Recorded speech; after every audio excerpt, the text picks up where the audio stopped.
नमस्कार दर्शकों, खबरनवीस में आपका स्वागत है। अगर आपने खबरनवीस को सब्सक्राइब नहीं किया है तो इसे जरूर सब्सक्राइब करें और लेटेस्ट खबरों और अपडेट्स के लिए बेल आइकॉन को भी जरूर दबाएं। गाजीपुर संसदीय क्षेत्र की जनता सांसद विहीन हो गई थी बिना किसी उसके। तो अब उनकी सांसदी बहाल होने के बाद जो अधूरे कार्य रह गए थे उनको पूरा कराने का पूरा प्रयास किया जाएगा और उसको धरती पर उतारने की कोशिश की जाएगी। उसमें प्रशासन और अधिकारियों का सहयोग चाहिए। जी सुना आपने, ये है पूर्व विधायक और अंसारी परिवार के सबसे बड़े भाई शिबगतुल्लाह अंसारी, जो बहुजन समाज पार्टी से गाजीपुर से सांसद रहे। अफजाल अंसारी की गाजीपुर गैंगस्टर कोर्ट से हुई सजा के खिलाफ सुप्रीम कोर्ट से आए राहत भरे फैसले पर खुशी जताते हुए इसे न्याय की जीत बताया है और मीडिया से अपने मोहम्मदाबाद स्थित आवास फाटक पर बात की और आगामी लोकसभा चुनाव लड़ने का भी संकेत दिया। आइए सुनते हैं अफजाल अंसारी के बड़े भाई शिबगतुल्लाह अंसारी से हुई पूरी बातचीत। अफजाल अंसारी के पक्ष में सुप्रीम कोर्ट ने एक फैसला सुनाया है जिसमें उनकी सांसदी बहाल की गई है। परिवार की तरफ से बड़े भाई होने के नाते क्या प्रतिक्रिया है आपकी? ये न्याय की जीत है और सत्य की जीत है। गाजीपुर संसदीय क्षेत्र की जनता सांसद विहीन हो गई थी बिना किसी उसके। तो अब उनकी सांसदी बहाल होने के बाद जो अधूरे कार्य रह गए थे उनको पूरा कराने का पूरा प्रयास किया जाएगा और उसको धरती पर उतारने की कोशिश की जाएगी। उसमें प्रशासन और अधिकारियों का सहयोग चाहिए। अगर वो मिला तो अवश्य गाजीपुर जनता को उसका हक मिलेगा। समय बहुत कम बचा है। हाँ, 2 ही महीना वक्त बचा है। बहुत ही कम वक्त है, कम नहीं, बहुत ही कम वक्त है। कोशिश की जाएगी कि उसको किसी भी तरह से हम धरातल पर ला सकें। क्या लगता है कि सांसद अफजाल अंसारी की संसद सदस्यता सुप्रीम कोर्ट के डायरेक्शन पर कब तक बहाल हो जाएगी लोकसभा स्पीकर द्वारा? ये नियमानुसार जो होता है उस प्रक्रिया में कुछ वक्त लग सकता है। तो ऐसे में आपको क्या लगता है कि क्षेत्र की जनता जो है उत्साहित है? बहुत उत्साहित है। बहुत से लोगों के फ़ोन आ रहे हैं, मिलने आ रहे हैं लोग, और उनको पूरी आशा विश्वास था कि सुप्रीम कोर्ट से न्याय मिलेगा और उनकी आशाओं पर सुप्रीम कोर्ट ने सही निर्णय दिया है। इसमें एक डायरेक्शन आया है कि हाई कोर्ट में इसको 6 महीने के अंदर कर देना है, तो फैसला हाई कोर्ट को। तो हाई कोर्ट में आप लोग पहले भी गए थे? हाँ, हाई कोर्ट में रिट पड़ी हुई है। अब वो उसमें सुनवाई हो जाएगी तो न्याय मिलेगा। जैसे फैसले में क्या सुनने में आया है कि क्या क्या रिलीफ दी गई है? सांसदीय बहाल किया है और जो सज़ा थी उसको सस्पेंड कर दिया है और डायरेक्शन दिया है जो हाई कोर्ट को वो कि उसको जून तक निस्तारित करें। अपनी विकास निधि को भी ये इस्तेमाल कर सकेंगे? ये मुझे अभी इसके बारे में पूरी तौर पर नहीं संज्ञान है। अब एक अटकलें हैं कि 2024 का चुनाव लड़ने के लिए उसमें डायरेक्शन में कुछ आया है, क्या लड़ सकते हाँ, हैं? लड़ सकते हैं, ये आया है जी। चुनाव लड़ सकते हैं, इस पर कोई रोक नहीं। तो क्या लगता है कि मौका दिया अगर पार्टियों ने तो? हाँ, पार्टी ने मौका दिया तो चुनाव लड़ेंगे। एक चीज बहुत अटकलें हैं कि जैसे बहुजन समाज पार्टी के सांसद हैं जी। तो फिर उसी दल से आएंगे या किसी और दल से? अभी तो ये निर्णय होना बाकी है। अभी तो बहुजन समाज पार्टी की सांसद की हैसियत से हैं।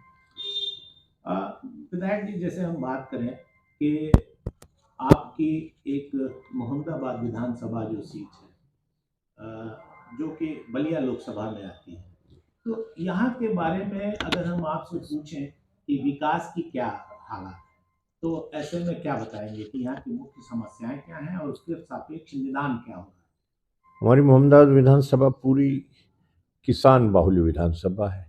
90% क्षेत्र कृषि पे आधारित है और उसमें सबसे बड़ी समस्या जो किसानों के सामने है वो घोसपुर से लेकर के बीरपुर तक गंगा की कटान से जो किसानों की अपार क्षति हो रही है, खेत कट कट के गंगा में समाहित हो रहे हैं, वो सबसे बड़ी समस्या है।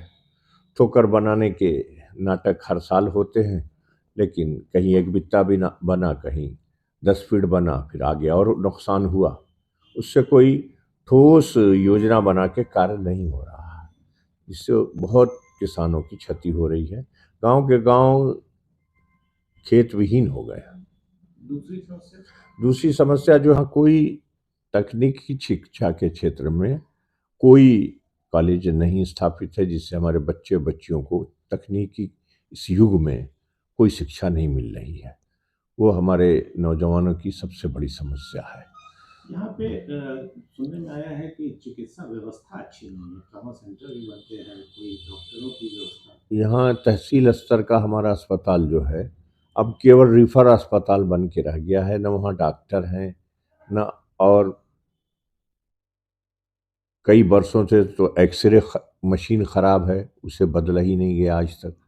ट्रामा सेंटर 7 साल हो गया बने हुए, कोई अब तक उसको सुचारू रूप से चलाने की व्यवस्था नहीं हुई है।